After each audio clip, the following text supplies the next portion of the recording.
And now we'll start talking about the first of them, and it's gonna be the lam for the word Allah. This lam originally is a light letter, but if it is preceded by fatha or dhamma, so it's gonna be heavy. So for example, if you have fatha before the word Allah, like for example, min Allah, the noon is having fatha, mina, Allah. So you're not gonna say min Allah, la, you're gonna say min Allah. So the lam for Allah here is gonna be heavy because it is preceded by fatha. Also, if it is preceded by dhamma, like Abdullah, so the dal is having dhamma before. Abdul, you're not saying Abdullah, Abdul, no, you're saying Abdul. So the lam for Allah here is heavy. So if the lam of the word Allah is preceded by fatha or dhamma, so it is gonna be heavy. So if it is preceded by kasra, like Bismillah, here you are not saying Bismillah, we are saying Bismillah. So the lam here is going to be light because it is preceded by kasra. So here for the lam, this is the first letter which has different cases. The lam for the word Allah, if it is preceded by fatha or dhamma, so it's going to be heavy. If it is preceded by kasra, so it's going to be light. Okay. The second letter which has also different cases, the alif for the mad. This alif for the mad, it depends on the letter before it. If the letter before is heavy, this is going to be heavy.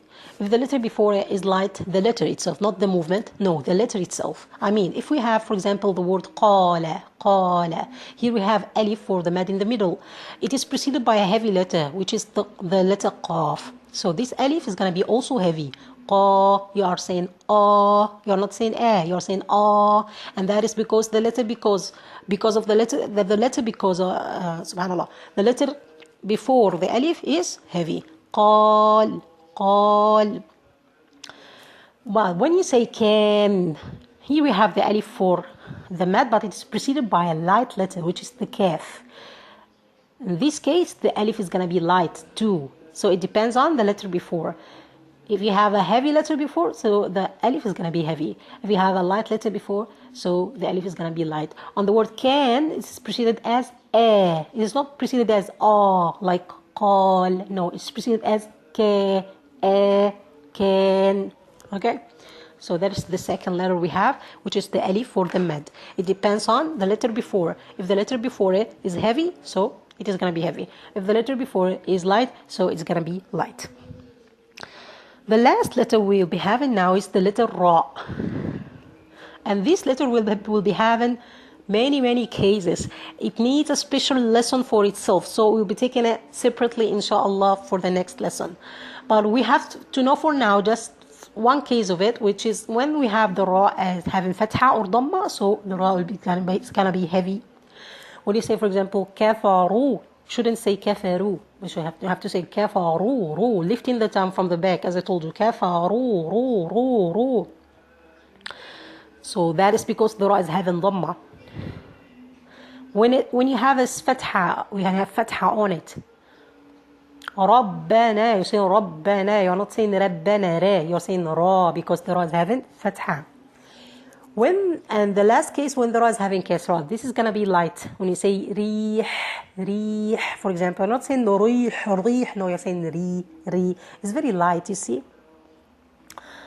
So the lightness and the heaviness means that the letter is, when it is heavy, it is thick, the thickness of the sound of it, and the strength of the sound, both of them.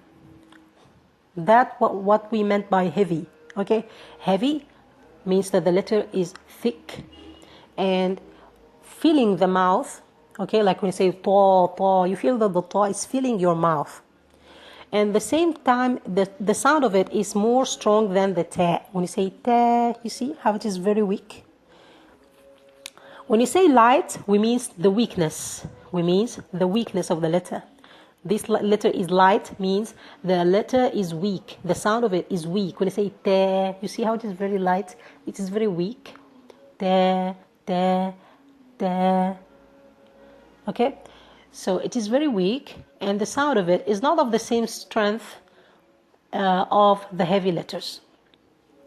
So, heaviness means thickness of the sound and strength of the sound. Lightness means weakness of the sound and lightness of the letter. So the letter is not thick. Okay, subhanallah. It is. We I don't know if we can call it thin. No, but it is not filling the mouth the same way the heavy letter. So now we took in this lesson the heavy letters, which are always heavy, are collected on khussa, ضغط, قض. I mean ha, sa, da, gha, ta, qa, dha. These are the letters which are always heavy.